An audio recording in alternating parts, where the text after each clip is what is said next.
brought to you by Nova शुद्ध घी। जब जब खाए दिल खुश हो जाए, सदियों का नोवा शुद्ध देसी घी, सपना स्वस्थ भारत का। I love घी घी घी घी घी घी।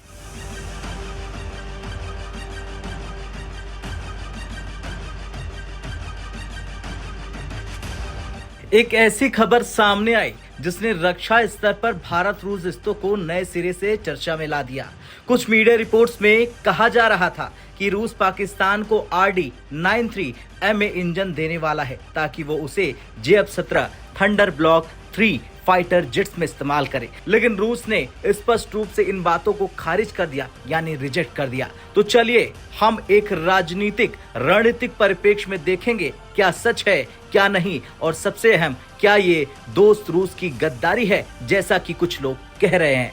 सबसे पहले थोड़ा पीछे की बातों को समझिए। JF-17 थंडर एक बहुत हल्का बहुभूमिका युद्धक विमान है जिसे पाकिस्तान और चीन मिलकर विकसित करते हैं। इसकी मूल इंजन श्रृंखला में रूस के RD-93 इंजन का उपयोग होता है, लेकिन MA वेरिएंट यानी RD-93 MA एक मौजूदा उन्नयन माना जाता है जिसमें अधिक थ्रस्ट और बेहतर प्रदर्शन की संभावना होती है। अब मीडिया में खबर आई कि रूस जल्द ही पाकिस्तान को RD-93 MA इंजन सप्लाई करेगा ताकि पाकिस्तान के ब्लॉक 3 JF-17 विमान और भी अधिक ताकतवर हों। इसने भारत में सुरक्षा माहौल को हिला दिया, ये सवाल करते हुए कि क्या रूस भारत के हितों के खिलाफ काम कर रहा। लेकिन हाल ही में रूस के एक स्रोत ने बताया कि no confirmation on such a development, it looks illogical, don't have such level of cooperation with Pakistan which would make India feel uncomfortable। यानी ऐसी कोई पुष्टि नहीं हुई है, ये गैर तार्किक लगता है। हमारे पास पाकिस्तान के साथ ऐसी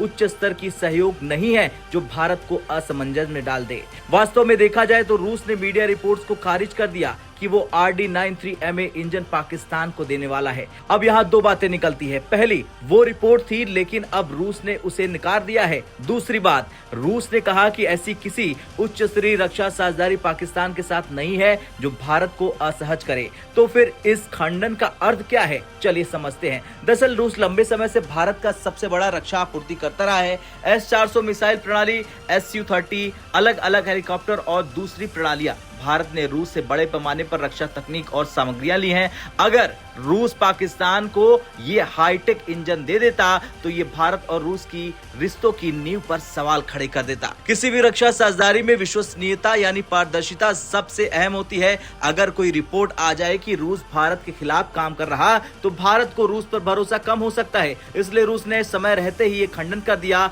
और ये संदेश दे दिया कि हम दोस्त हैं भारत के, साथी हैं भारत के, और भारत के खिलाफ भारत से गद्दारी कभी नहीं करेंगे। वैसे देखा जाए तो दिसंबर में भारत रूस वार्षिक शिखर सम्मेलन होने वाला है जिसमें राष्ट्रपति पुतिन भी नई दिल्ली में आएंगे। 5 से 6 दिसंबर की तारीख तय कर दी गई है। इस शिखर सम्मेलन की पहले ही ऐसे झूठे दावे जो भारत को असहज करने और शक पैदा करें रणनीतिक रूप से बहुत खतरनाक हो सकते हैं। यही वजह है कि रूस का खंडन ये संकेत दे रहा है कि वो भारत की भावनाओं और सुरक्षा हितों का ध्यान रख रहा है। ऐसी अफवाहें अक्सर राजनीतिक फायदे या मीडिया सेंसेशन के उद्देश्य से उछाली जाती है। कभी कभी अंतर्राष्ट्रीय खेल में कॉम्प्लेक्स रणनीति होती है। भारत पाकिस्तान संतुलन को अस्त व्यस्त करने के लिए रूस का ये खंडन ये स्पष्ट दिखाता है कि वो इस तरह के खेलों का हिस्सा नहीं बनेगा।